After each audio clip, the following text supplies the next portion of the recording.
Najočakávanejšia udalosť strojárov je znova po roku tu. Strojársky ples zdobia profesori, študenti, vzácni hostia, ale aj tombola.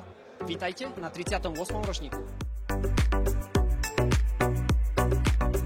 Na základe čoho si sa rozhodol prísť na strojársky ples? Ja som považoval nad tým, že je to super príležitosť, ako sa fajne napapať, niečo si dať, zabaviť sa a spoznať nových ľudí. Dôvodom bolo to, že o tomto plese je známe, že je na vysokej úrovni.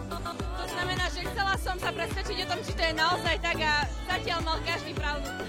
Dnes tu ale na tomto plese je úžasná atmosféra, perfektná zábava a mňa to doslova hecuje, pretože vždy sa teším, ak vidím mladých ľudí, vidím obrovský potenciál v tých ľuďoch a toto je dôkaz toho, že táto krajina má zmysel, aby v nej mladí ľudia zostávali, tvorili, robili ju perspektívnejšou a lepšou.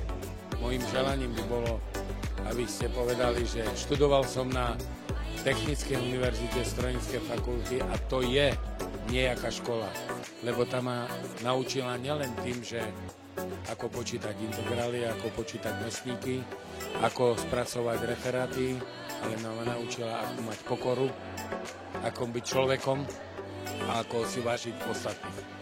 Ja žijem s touto fakultou, ako hovorím, nie som tu dlho, len 44 rokov, ale kedykoľvek sa postavím s vami do šoru so študentami a budem s vami trpieť, budem s vami sa tešiť, budem s vami pracovať, lebo vybral som si takéto krásne povolanie.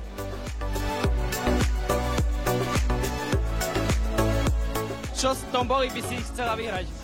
Všetko, ale lukratívna cena je samozrejme tá cena špeciálna dekána, takže čakáme, či to vyjde, alebo nie.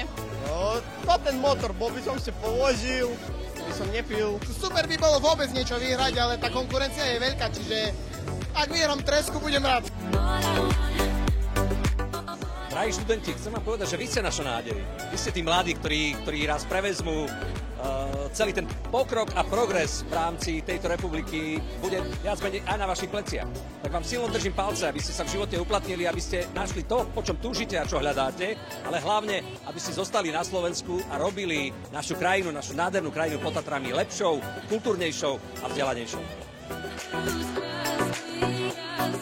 Z krásne vyzdobeného spoločenského pavilónu Tomáš Michalik.